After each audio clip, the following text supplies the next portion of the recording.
Good afternoon, all, and welcome to the EV States Clearinghouse demonstration and discussion on upcoming technical assistance needs from the states. We're delighted to have you. My name is Cassie Powers. I'm with the National Association of State Energy Officials, or NASEO, and I'll be your host today. We're very excited to have this opportunity to provide an overview of a new resource available to the states, the EV States Clearinghouse. It's designed as a one-stop shop for state agencies as they plan for and then implement EV infrastructure programs under the new Infrastructure Investment and Jobs Act, also known as the Bipartisan Infrastructure Law, or bill, as you'll hear it referred to throughout the presentation. And this site is really designed as a repository for EV program documents from states, for current state level EV roadmaps, for EV siting and assessment tools, and other resources. And it's also going to provide some guidance on how these resources can help with bill implementation. One thing we want to note is that this site is designed to complement DriveElectric.gov, which is the official website of the Joint Office of Energy and Transportation. And we'll be talking a little bit more about that nexus during the webinar. I also want to note that this site is designed to grow. And so what we're going to be showing you today are resources that are currently available, capabilities of the site. But one of the things that we want to take away from this conversation and subsequent discussions with the states is what is needed. What do you all need to help as you grow your NEVI programs and also grow future programs to help with transportation electrification under the Infrastructure Investment and Jobs Act. I did want to say just a couple notes on the project. The Clearinghouse was really initiated through a project with NASEO, with NREL, Atlas Public Policy, and ICF, and was developed in partnership with AASHTO, with NARUC, and with NACA. So all of the acronyms that represent the different state associations, we were really pleased to be able to partner with these groups to make sure that resources get into the hands of all of the different types of state agencies that will be working on transportation electrification activities. We also received some preliminary feedback from a number of states that participate in a state EV implementation working group, which is state DOTs, state energy offices, state environment agencies, and PUCs that have been helping to provide some input on early bill implementation. And so on today's webinar, we're going to provide a demonstration of the Clearinghouse. We're going to touch on some of the resources that are available through the state's only site. And then we're going to hear from the Joint Office of Energy and Transportation on some of the upcoming technical assistance that they'll be providing to states as they develop their NEVI plans, and also to share a little bit about DriveElectric.gov. We're then going to transition into a conversation with some of the states on where they are in the NEVI planning process and invite discussion from all of the participants on what additional resources, tools, or technical support will be needed as you all develop your NEVI plans and implementation strategy. So a couple notes on housekeeping before we get started. We are planning to record this webinar. We'll be making copies available to states. And then we also encourage folks to be active participants. And so you can ask questions throughout the webinar using the Q&A feature or the chat, which is at the bottom of your screen. And my colleagues also put contact information in the chat. So if you have any troubles, you can give an email or a shout out to Dylan, who can provide technical assistance on the tech side of things. And so with that, I think we're going to go ahead and get started. And so first, I'd like to just say a big thank you to Kim Latham at Atlas Public Policy, who is the site administrator. Atlas has been a great project, and she's going to help us to navigate through the site. And so when you all log into the EV States Clearinghouse, you'll go to evstates.org, and you'll come to this landing page. And so as you'll see, when you get here, you'll be able to create an account and to log in. This is a password protected site for state agencies. And so if you are a state agency of any kind, you can register for a free account. You will then be sent to the project team, and we will, of course, approve you as quickly as possible. We are also granting access, of course, to some of our federal agency partners, as well as association partners. And so just again, a note, this is really designed as a place where states can go for resources from states, et cetera. So then once you log into the site, you'll be taken to the landing page of the EV States Clearinghouse. As you'll see, we're really trying to organize this around 3 big buckets of resources. But as you scroll down, you can read a little bit about the EV States Clearinghouse, some of the background, a really high-level snapshot of the funding itself. Again, right now, we're focusing on EV charging infrastructure programs, largely because those are the programs that are first out of the gate, but we'll be expanding that in the coming months. And then you'll also get additional links to resources and some of the capabilities of the site. And we're going to walk through all of these. And so when you go back to the top of the site, again, we really have organized this into 3 big buckets of resources for the the time being. Information on peer exchange, existing EV roadmaps, and example RFIs and RFPs.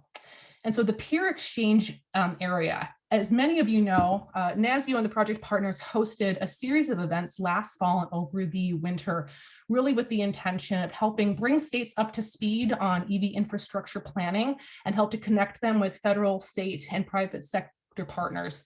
And so we have a lot of takeaways from these events on the website.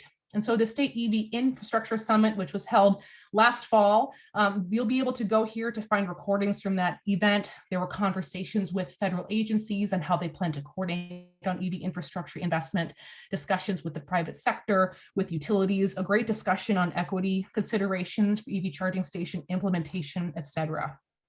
And so you'll be able to go there to see resources from this event.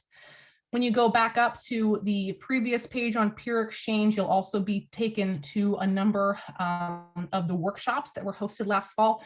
These were deeper dive events that looked into electric system considerations for EV planning. You can go here to get, again, recordings from this workshop, as well as links to the presentation. There were a lot of deep dives here on things like rate structures, on things like grid integration needs, et cetera. And so you'll hear from a lot from utilities and other experts in the electric system planning field. There was another workshop on medium and heavy duty electrification. And this, again, is a deeper dive discussion around what some of the unique needs are for electrifying the medium and heavy duty sector. And so you'll again get to see recordings and links to some of the resources available from those events. The last big bucket under the peer exchange was a series of webinars, and this was held over the winter, and each one of these highlight program examples from the states. One of the things that we heard repeatedly from workshop participants, as well as just state agencies we work with, is that you all want to hear more about what your peers are doing, what's worked, what hasn't. And so we held a number of different webinars highlighting best practices and models for corridor planning, hearing from Michigan, Florida, South Carolina, Oregon, Oklahoma, and several others, to really talk about their programs and what worked and what hasn't. So you can explore these pages to see recordings from those webinars, as well as links to the presentations, many of which are deep dives into these programs and provide really great information on partnerships that were struck to make sure that the infrastructure build out was a success, on different specs for charging stations, on different ways that the different states designed their programs. And so if we go back to the homepage, you'll be able to see the next two big buckets. And so we're going to take a look at the existing EV roadmaps. This is another item that states expressed interest in hearing about right up front, is what states have developed EV plans or really different strategies to help achieve their transportation electrification goals. These aren't necessarily specific to EV infrastructure. In many cases, they are different strategies that states are taking to electrify their transportation system in general. But I believe that there are 24 state EV roadmaps currently available. One thing that I'll note is that these are, of course, different from the NEVI plans that states are developing under the Infrastructure Act. These are existing EV roadmaps that states have developed on their own. I know in conversations with states, many of you will be taking lessons and strategies from these roadmaps to inform your NEVI plans, which are excellent. And you can use this part of the Clearinghouse as a way to search what your peers have done. Then back to the landing page, Kim, and we can check out the last big bucket of resources, RFIs and RFPs. One of the things we heard early on is that states were interested in the weed programmatic examples of how you set up programs, how you take a look at what's needed from the private sector. And so we have developed a library of requests for information and requests for proposals that states have developed for charging programs. And so on here, you can sort by a number of different ways and see the variety of RFIs and RFPs that are available. One thing that I want to note is that we really want to add more resources to this area of the website, as well as the others. And so things not just like RFIs and RFPs, but things like model contracts, procurement documents, et cetera, as they become available. We've been getting lots of questions from you all to see those types of resources from states. And so one of the things we encourage you all to do is hop onto the website and add different resources that you think would be helpful. So you can click on this, this link, which is available throughout the site, to put some information about about a resource that you think would be a helpful addition to the RFP library, to the existing state plans, or to just other documents and resource types that would be available. And so when you upload a resource here that comes to us, the project team, we take a quick look and then we add it to the site. A couple of other things we wanted to highlight. We do have and thank you, Kim. There's just this other way to add the resources, including by touching the collaborate button at the top of the screen. You can then also go to the events page to see previous and upcoming events. One of the things that we're doing is tailoring this events page to events that are hosted by states or designed for states. And so you'll see a couple events that were held in the past. There are usually recordings available that we will post here. This is another thing that we encourage folks to come onto the website and add their event. And so if you're hosting a stakeholder engagement session, if you're hosting something that you think might be of interest to other states, you can feel free to add it here. Again, it'll be sent to the project team. We'll do a quick overview and approve it, and then it'll be posted on the website. We also wanted to highlight a couple of the features of the website that will be coming soon. One is the state directory. This is something that we've been chatting a lot with the Joint Office about, is just how can we develop a directory that states can access to see who their NEVI program peers are in their other states, as well as other state agencies that are administering current EV infrastructure programs. And so our intent is to chat with the Joint Office and work with them all to upload a list of the state directory to either the EV States Clearinghouse site or the Joint Office site, so that states really have a ready mechanism to be able to, again, identify their peers and reach out. We know that peer exchange is so important. Having those personal connections really can make or break a program. And so we plan to add this in the coming weeks. I will also say that, as I mentioned at the beginning, our intent is to grow this site and provide additional resources to help states with NEVI implementation, as well as resources to help states with other infrastructure, transportation, electrification programs. And so we're brainstorming different capabilities of this site. We are thinking that it might be helpful to have pages to assist with regional infrastructure coordination in the future, possibly a directory of resource maps for states that show the different transportation electrification assets in a state, information on how to leverage various Infrastructure Investment and Jobs Act program to build a robust and holistic transportation ecosystem in a state. And so we're brainstorming all of these ideas, and we're going to come back to this during the discussion portion of the webinar to get some feedback from all of you. And so one of the things we also wanted to touch on, though, during the demonstration is just how this site relates to the Infrastructure Investment and Jobs Act. And we'll then turn to the Joint Office to share some information about their upcoming resources and technical assistance. But we wanted to point out that there is a page on the Clearinghouse, which you can navigate to from the top portion of the website on the bill, on the bipartisan infrastructure law. And this has high-level information on the EV programs in the states. However, one of the things that I do want to point out is that the Clearinghouse directs all questions related directly to the bill to DriveElectric.gov, the website hosted by the Joint Office of Energy and Transportation. The Clearinghouse is really designed as a states-only site that provides resources to states on transportation electrification programs, a great area for peer exchange, a great area to highlight some documents or resources that maybe aren't easily accessible on a publicly available page. But all questions relating directly to the Infrastructure Act and the NEVI program is the purview of the Joint Office. And so we wanted to make sure that was highlighted.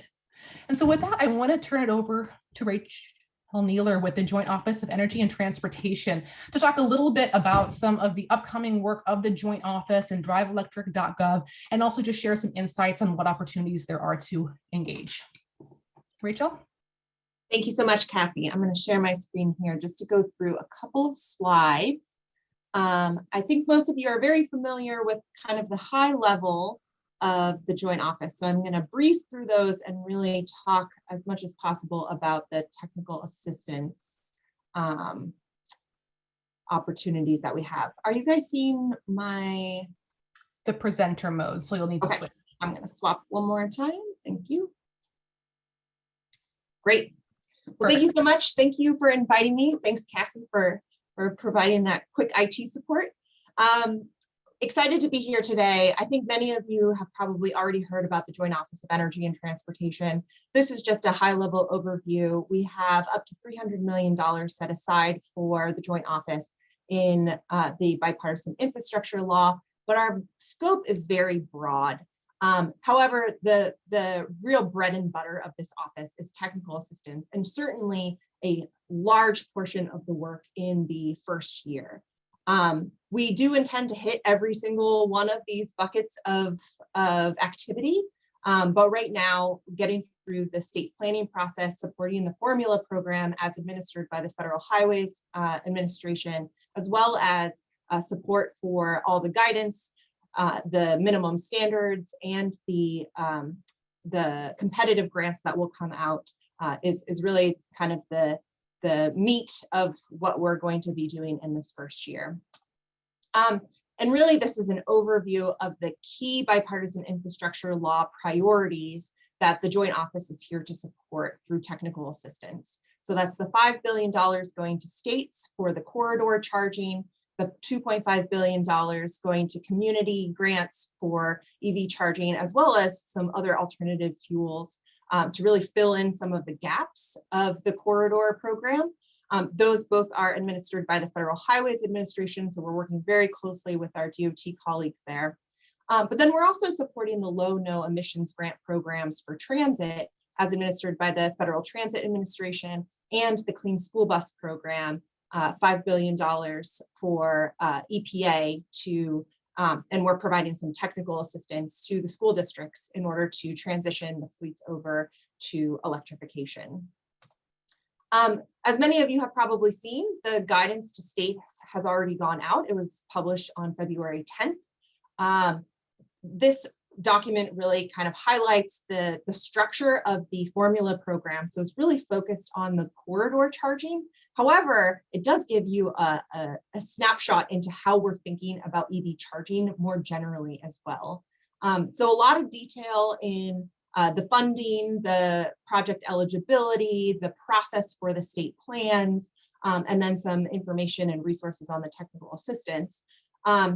But really the Joint Office is here to kind of take this guidance and turn it into more discussions with states and really help each of the states develop their state plans on an annual basis. And really that follows this, format of having the state plans due August 1st or ahead of that. We are accepting them on a rolling basis, but we expect many states are going to need until August 1st. You know, it is a heroic effort to undertake EV planning in such a short amount of time, but it's great to see Cassie point out many of the states that have already been thinking about this, the 25 states that already have EV state plans, really great to see. So we're really hoping to leverage much of this existing effort.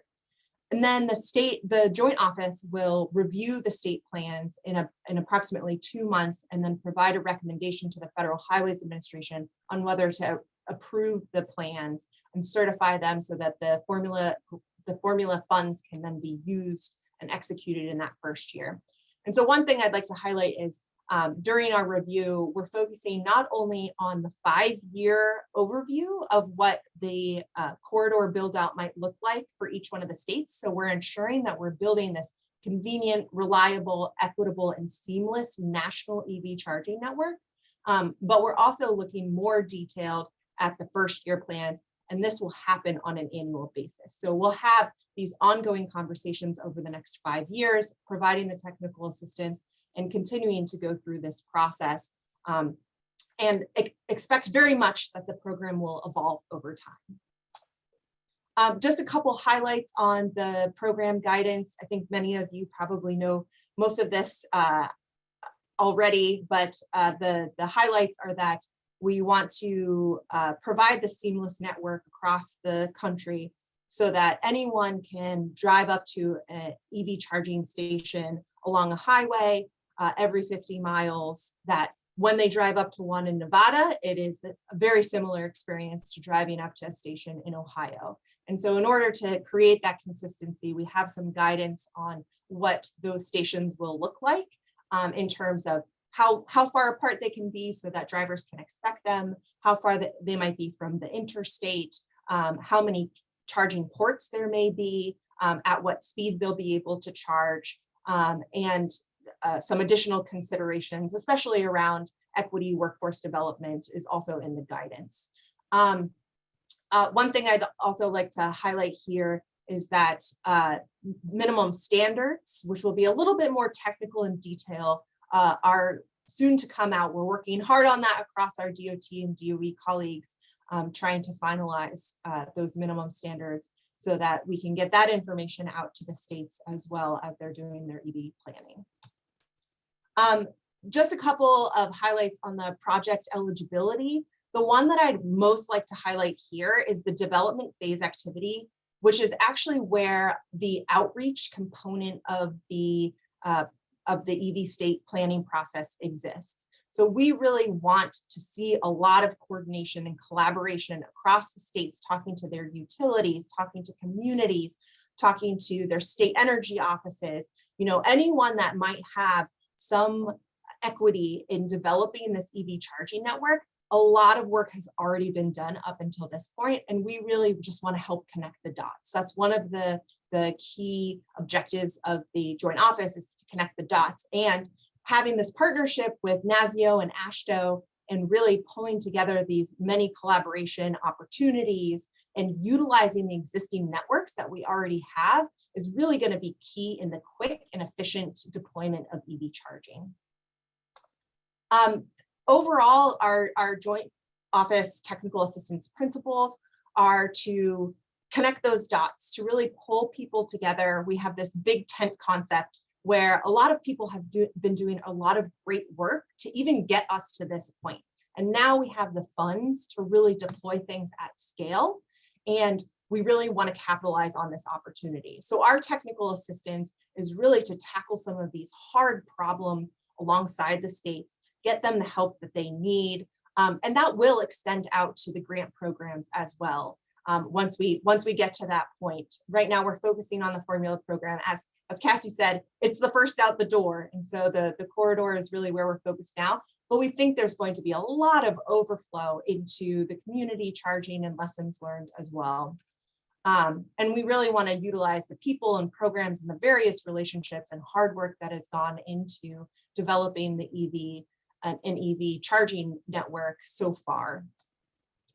So primary audience right now is building the capacity for states and really getting the planning in place so that we can move to implementation of the NEVI guidance. We're doing that through two different types of technical assistance. There's a proactive and a reactive. I'm first going to talk about the proactive, which is really to put out there the DriveElectric.gov. So Cassie alluded to it a couple times. We don't want this to be redundant to the EV state clearinghouse. We want this to be another resource. And this is really where I see a lot of the overlap is kind of in the publicly available resources that will be on DriveElectric.gov, but also the clearinghouse. But where there's that key differentiation is in the technical assistance concierge service that we have. So anytime you have a question about the program, you can reach out to us, get connected directly to a subject matter expert on your question. We'll get you an answer back as soon as possible. We're already having a lot of state one-on-one conversations, which is really great to help shepherd the states through the process of especially this first year of EV state planning, which is going to be a big effort for everybody to set up the next 5 years. So that concierge kind of Q&A function is really what sets us, I think, apart from the clearinghouse, as well as just being able to stay up on kind of the new resources that become available. Again, it's going to be publicly available resources. I think the great thing about the clearinghouse is that it provides a level of security through the password protection that states might be able to be more free with sharing across states. So we are collaborating closely with NASEO and AASHTO through a memorandum of understanding that we signed a couple months ago. So we're very closely collaborating on the development of the parallel DriveElectric.gov as well as the clearinghouse, making sure that we're pointing to each other where it's appropriate, but also allowing both of those platforms to be useful to states as much as possible, knowing that they have some different benefits. A couple other things we're doing with proactive technical assistance is just offering some of the foundational data. You may know from our alternative fuel data center, we've been doing this for many years through the National Renewable Energy Lab, providing lots of information and data about where the stations are today, the number of EVSE ports and connector breakdowns, just lots of the data that we need to know on existing infrastructure so that we can really build off of that with this new investment. We're also doing some webinars where we're proactively pushing out information to states and partners, making sure we're connecting these dots. And we're really initially focusing on the states and having these workinars and state one-on-ones so that we can work through what it looks like to take the guidance into turning it into the actual state plans. And then what will happen after that is, of course, the review after that and how that whole process works for the NEVI program. Our reactive technical assistance is having these state one-on-one meetings as requested by states. We've already had a number of these. They've been really great. And we've been really encouraged that the states have really used the Joint Office for technical assistance. That's what we're here for. That's what we want to do. We want to hold all the states' hands in order to make sure that we're coming out with really robust EV state plans to build this national network that is convenient, reliable, and equitable. It allows us to also have more frank discussions about clarification on guidance, how we can support other strategic direction through the state EV planning process. Those actual state one-on-one topics, range from a lot of different things, including exceptions, the cost share. Just wanted to give you guys a little bit of a snapshot, kind of the timing, the Justice 40 compliance, details on state plans for siting, signage. We've had a couple weeks ago, up to 40 states that have reached out to us through this concierge process, and that we have had now more. I think Steve probably has a more updated number than this on the state one-on-ones, but we've been really encouraged with how proactive the states have been in reaching out to us, and we hope that we're providing that responsive technical assistance for the states. And then finally, just we are having continued discussion around analysis and data needs. So what do the states need in order to build out their national or their state EV plans? We do have a lot of capabilities across the national lab system that can help with us. We have partnerships with NASEO and AASHTO. We are also working closely with utilities to try to figure out how we can pull all of these things together in order to give everyone the information that they need in order to really build out the best network we can with the $7.5 billion that's going to go out to states and communities to build out this EV charging network. Because we're really dedicated to a vision where everyone can ride and drive electric. And in order to do that, we really need to build out this EV charging network that is national, convenient, reliable, and equitable. So with that, I will pass it back over to Cassie. Thank you so much. Thanks, Rachel, for that excellent overview, and kudos for standing up such a robust technical assistance program so quickly. We've heard glowing reviews from the states who have had their one-on-one calls and access the concierge service. So it seems like a great start. And we too are very pleased with the partnership with both the Joint Office and AASHTO. So thank you. Folks, we are going to turn to some of the states actually to hear a few thoughts on where they are in the NEVI implementation and the planning process, I should say, as well as get some initial ideas on what would be helpful next in terms of resources, et cetera, for the clearinghouse or other technical assistance needs. I will just encourage folks that if you do have questions or comments, you can feel free to use the chat or the Q&A at the bottom of the screen. So I'd like to first turn to Siri with the state of Minnesota's Department of Transportation to share a little bit about where Minnesota is in the planning process and to maybe also share some early thoughts on what you think would be helpful in terms of resources and assistance. Siri? Sure. So in terms of where we are at here in Minnesota, we brought a consultant, HDR, on board to help produce our plan, and they started Monday. So we are working with them to quickly get aligned on our overall project schedule and then really dig into the details. We are planning to start identifying and prioritizing corridors first so that we're prepared to nominate any new alternative fuel corridors by that May 13th deadline. And we're also getting started right away with our stakeholder outreach. So we've been doing some of that outreach with just the MnDOT team prior to bringing HDR on board. And now that they're with us, I think we'll be working together to conduct that outreach. So we do have a website that's up and running, and I can drop that in the chat in case any states would like to check it out. One of the main pieces of that website is a survey tool. So that will be open for the general public to comment on in Minnesota.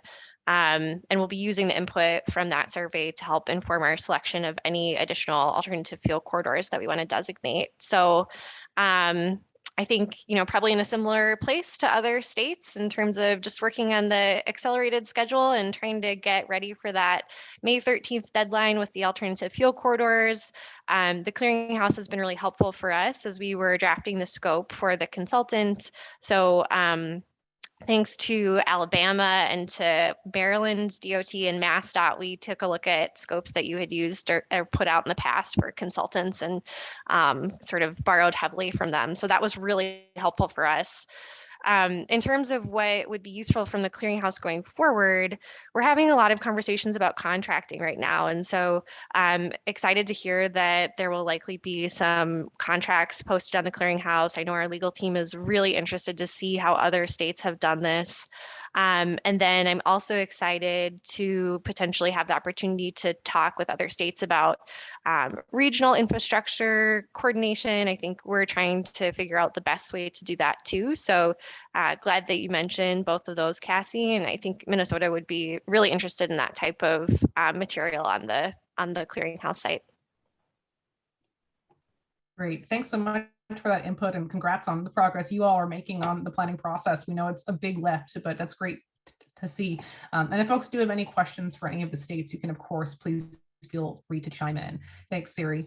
I'd love to turn to Meg Rowe now with the state of Oregon's Department of Transportation to share a little bit about what's happening in Oregon and any thoughts on some helpful resources. Meg?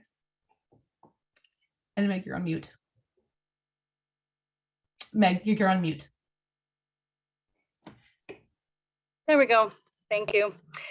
We're in what might be a strong position relative to other states in that in 2020, we got a directive from our governor to conduct a transportation electrification needs analysis. And that was completed June of 2021, I believe. So that's a framework that lays out how we're going to achieve our zero emission vehicle goals through infrastructure development. So we have a ton of stakeholder engagement already conducted, and we have a consultant on board that's been working to develop an implementation plan. And that just gets to, not like it's going to be easy. However, we feel good that we've got this nice base of research and analysis on which to build our state plan. Let's see. So we are working in-house on our round 6 AFC nominations. I'm leading that with support from our climate office and who's leading the state plan. And we will have a NEVI website up, though it's not up now. I will throw in the chat a link to our TINA study, which is the acronym that's way better than that mouthful of infrastructure needs analysis. If you want to take a look at that, and if someone wants to follow what's happening, there's a way to sign up for GovGov delivery to follow what's happening out of the climate office. In terms of our build out plan, we were one of the 3 West Coast states that developed the first EV network, border to border, BC to BC, along the West Coast with stations every 25 to 50 miles. that those are alternative fuel corridors. And so we're building on those corridors. That was in Oregon, our 44 stations were developed with public-private partnerships. And that model is relied on our selecting our partner, who then selected sites and has the lease agreement for the sites at the site host. So we don't own, operate, or have any control over those sites, which is a very different model, as we all know, from a traditional, here's the place we want the bridge, and we own it, and our contractor is going to build it. So we're looking at a design, build, delivery, or procurement model that would front load all of that. How do we get to a site through robust stakeholder engagement, working with a public or a private partner who is going to own all these stations, and collaborating on where those sites are going to be in order to get all the environmental work done so that we can actually build out. That makes that 6 months really challenging. So we would love to see some real clear guidance come out soon about that directive to go from obligations to commissioning essentially in 6 months. I've been talking with some of our rural electric co-ops, and they tell me it could take 6 months to actually get a new transformer on the ground with supply chain issues, as well as just everything that it takes to go from you sign a lease agreement and now you've got to actually make that happen in 6 months is pretty challenging turnaround. So we're looking for guidance on that, as well as real clarity on whether NEVI funds can be used for in front of the meter or behind the meter upgrades, because those will be really crucial in the whole eastern 2/3 of our state is very rural, and there will be a need for a lot of electrical upgrades to get the amount of power where it needs to be. We've had a one-on-one with federal, and we had a great long conversation with the folks over at the in the Diane Turchetta and her team running the Alternative Fuels Corridor Program. And I encourage anyone who is struggling with questions to please reach out, because they were a great resource. We had an 1.5-hour call. So really, really happy to have that sort of accessibility and all the technical expertise. I think that's it. Yeah. Great. Thanks so much, Meg. Appreciate your thoughts, and very interested to see kind of the evolution of Oregon's program. And we'd love to feature, so again, some of those documents that you had mentioned. I know that your colleague Mary had presented some great information on TNAS also, and so wonderful to highlight. So thank you very much. Yeah, you're welcome. All right. I also wanted to turn to our colleagues in Montana, Kyla and Neil with the Energy Office, who are leading a lot of their state's EV infrastructure activities. And so Kyla and Neil, would love to hear your thoughts on where Montana is on the NEVI planning process, and also just any insights that you have on resources or different support that would be helpful to states. Well, thanks, Cassie, for having us and inviting us.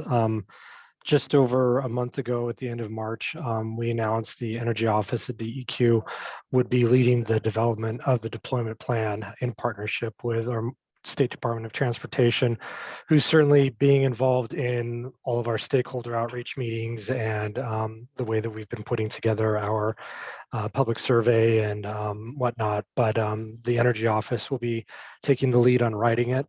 So we're very excited to be doing that. I'm going to drop into the chat box our alternative fuels and transportation web address, where we have a recording of a webinar that we hosted last Monday that kind of kicked off our public outreach process, where we use that webinar to, instead of having to give background on what a NEVI is every time we have a stakeholder meeting, just give that background at the webinar. And then when we finally do have a stakeholder with an electric utility or nonprofit or for-profit entity, that we don't have to go into that level of detail again and again. So we hosted that webinar. It's embedded on this webpage. Also on this website is our public survey, similar to Minnesota, where we're using SurveyMonkey to get public comments. So far, we've received 90 responses via the public survey. That doesn't include yet the input we've received from some of the stakeholder meetings that we've had already. In addition to that, not on our webpage, but we're happy to share it, we also did a specific request for information from electric utility providers to get that more technical insight on what things look like around Montana. We have not only a large investor-owned utility, but also that supplies electricity to the vast majority of Montanans, but there's also a lot of geography and also a lot of Montanans who get their power from electric co-ops. So getting their insights has already yielded a lot of gains that answered a lot of questions that Kyle and I were concerned about heading into this whole planning process. We're again in the middle of stakeholder outreach, so setting up, they've almost all been virtual so far, but we'll have a couple of in-person ones as well with labor, tribal governments, our 8 tribal governments across the state, hopefully, with conservation environmental organizations, of course, the utilities I already mentioned, charging station manufacturers, and a host of others. So we do hope to get quite a bit of input that'll kind of inform not only the deployment plan, but also the eventual funding opportunity whenever we do that, hopefully before the end of the year. I want to say a couple of things in terms of what Cassie said about materials that are available out there before I hand it over to Kyla. One thing that was a nice surprise and actually started these conversations with her towards the end of 2021 is that a woman reached out to us from the Montana Department of Justice. I think she was working with funding either from the U.S. Department of Homeland Security and or the FBI. And she ended up putting together a cybersecurity threat analysis for electric vehicle charging stations. And we still have a lot of questions on the cybersecurity piece that we hope to get some more information on the May 13th guidance. But that, having read it, will actually be extremely helpful as we put together that portion of the deployment plan. So folks might want to reach out to whoever your state equivalent is to your Department of Justice and see if they've been working on that along with the FBI. And then, like I said, we're happy to share our RFI on electric utilities, and certainly another great resource besides NASEO as a whole has been the Rev West Collaborative. So we appreciate the insights from Rocky Mountain West states that we've been able to glean, and also hope to be able to share information with moving forward. But I'll hand it over to Kyla. Yeah, thanks, Neil. I don't have too much to add on to that. Just I've spent a little bit more time with the Clearinghouse and diving into some of the resources on the Clearinghouse, which have been helpful. The RFPs in particular, getting into some more of those details as we develop our plan, with the intent that that plan will inform whatever requests for applications or RFPs that we put out with this funding. And so that's been helpful. I'd echo what Sari said about getting even more into the weeds with examples of contracts, particularly around any metrics around evaluation, measurement, and verification of some of the reporting, data requirements, uptime. If any of the states have existing contracts that have language around that, that would be extremely helpful as we think about how we're going to incorporate that into our plan. So yeah, and that's the main thing on just because we've had a couple of meetings planned regarding the labor, employment opportunities, workforce opportunities and challenges, just any informational items or outreach materials that would be helpful as we have conversations with those groups. Those are the things that come top of mind right now. Just one brief thing to add on where we're at. We have contracted with ACOM and had done this prior to the NEVI funds being announced, but they are doing a comprehensive analysis of EV market analysis, also looking at so current and future, and then looking at helping us prioritize EV infrastructure, locating EV infrastructure along our designated corridors in the state. We've got over 2,000 miles of designated alternative fuels corridors, and we don't even scratch the surface actually on Montana's geography. So we've got quite a bit of work to do. That study is going to help us narrow in. We've expanded that study and the analysis to include utility grid capacity availability. So that will be comprehensive, and that should be completed by June. So before we get our plan in, but that's also in the works. So just wanted to note that, but thanks. Thank you to Kyle and to Neil. That's very helpful. Neil, your comments on the cybersecurity threat analysis for EV charging, I think that that's something that will likely be very relevant, as I believe that cybersecurity must be addressed in the plans. And so would love to chat with you about maybe how to get some of those resources on the Clearinghouse as well. But a big thank you to Montana and to Oregon and to Minnesota for sharing thoughts. I know that we are already over time. I promised to get folks out at 1:15. I did just want to know that a question did come in just about how many accounts a state agency can have on the Clearinghouse. You can have an unlimited amount. And so each individual within an agency can register. Again, you can go to evstates.org, create an account. It's free and you'll be approved quite quickly.